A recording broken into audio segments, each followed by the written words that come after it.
한국이 체코를 잡자. 체코도 충격. 현지 매체와 팬들 반응은 2026 월드컵 조별리그 A조 1차전 한국이 체코를 상대로 2대1 역전승을 거두며 월드컵 첫 경기를 승리로 장식했다. 경기 전까지만 해도 체코는 한국에게 결코 쉬운 상대가 아니었다. 유럽 예선을 통과한 팀이었고 강한 피지컬과 세트피스 그리고 탄탄한 수비 조직력을 강점으로 가진 팀이었다. 실제로 후반 59분 체코의 라디슬라프 크레이치가 선제골을 넣으며 먼저 앞서갔다. 하지만 한국은 흔들리지 않았다. 후반 67분 황인범이 동점골을 터뜨렸고 후반 80분 오영규가 역전골을 성공시키며 경기를 뒤집었다. 최종 스코어는 2대1. 한국은 승점 3점을 챙기며 체코는 뼈아픈 역전패를 기록하게 됐다. 경기 직후 체코 언론과 축구 커뮤니티에서는 다양한 반응이 쏟아졌다. 특히 단순히 졌다는 사실보다 한국의 경기력이 예상보다 훨씬 좋았다는 평가가 많았다. 체코 현지 매체 반응은 어땠을까? 체코는 선제골 이후 경기 운영에 실패했다. 반면 한국은 실점 후에도 당황하지 않았고 오히려 더욱 공격적으로 변했다. 후반전의 주인공은 한국이었다. 체코는 리드를 잡았지만 경기를 통제하지 못했고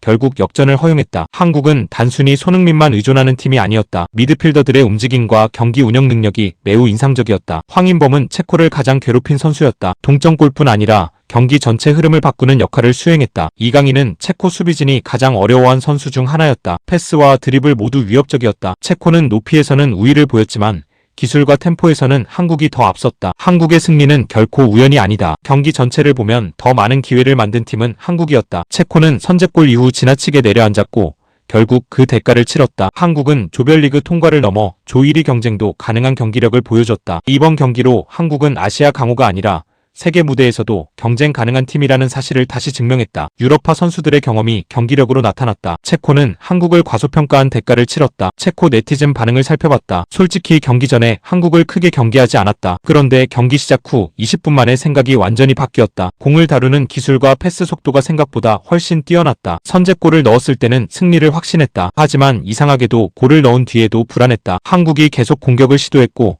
체코는 점점 밀리는 느낌이었다. 이강인은 정말 특별한 선수다. 압박을 받아도 쉽게 공을 잃지 않았고 패스 선택도 훌륭했다. 왜 유럽 명문 구단들이 관심을 갖는지 이해됐다. 한국은 손흥민 원맨팀이 아니었다. 황인범도 훌륭했고 오영규도 위협적이었다. 전체적으로 팀 완성도가 높았다. 황인범은 경기 MVP라고 해도 이상하지 않다. 골도 넣고 중원도 장악했다. 체코 선수들이 가장 힘들어했던 선수였다. 체코가 못한 것도 있지만 한국이 정말 잘했다. 인정할 건 인정해야 한다. 후반전은 거의 한국의 경기였다. 체코는 선제골 이후 너무 수동적으로 변했다. 한국 선수들은 자신감이 넘쳤다. 실점한 팀이라고 믿기 어려울 정도였다. 공격 전환 속도가 너무 빨랐다. 체코 수비가 따라가는데 어려움을 겪었다. 점수는 2대1이지만 경기 내용은 그 이상 차이가 있었다고 생각한다. 한국은 예전보다 훨씬 유럽 스타일에 가까운 축구를 한다. 볼 점유율을 위한 점유율이 아니라 의미 있는 공격을 만들 줄 안다. 체코가 공중볼에서는 우위였지만 축구 자체는 한국이 더 잘했다. 한국은 패스 연결이 정말 좋았다. 공을 빼앗아도 다시 한국이 가져가는 장면이 반복됐다. 이강인과 황인범 조합은 생각보다 훨씬 강력했다. 체코 미드필더들이 계속 밀리는 느낌이었다. 손흥민은 상대 수비를 끌고 다녔고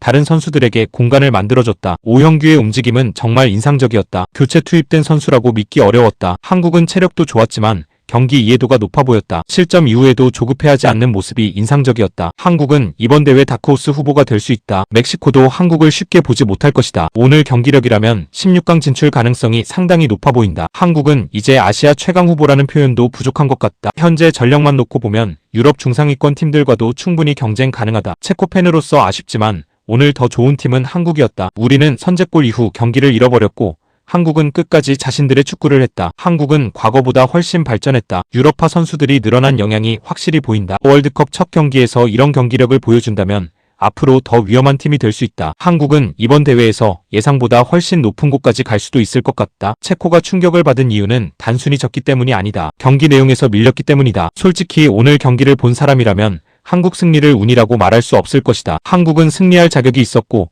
실제로 더 좋은 축구를 보여줬다. 체코 현지 반응을 종합하면 공통된 평가가 있다. 체코가 단순히 실수해서 진 것이 아니라 한국이 중원 장악력과 경기 운영, 공격 전개에서 우위를 보이며 승리를 가져갔다는 것이다. 특히 이강인과 황인범에 대한 찬사가 많았고 손흥민 의존도가 높은 팀일 것이라는 기존 인식이 완전히 깨졌다는 반응도 적지 않았다. 체코 팬들과 언론은 이번 경기를 통해 한국을 다시 보게 됐다는 평가를 내리고 있다. 그리고 가장 많이 나온 반응은 바로 이것이었다. 오늘 경기에서 더 좋은 팀은 한국이었다.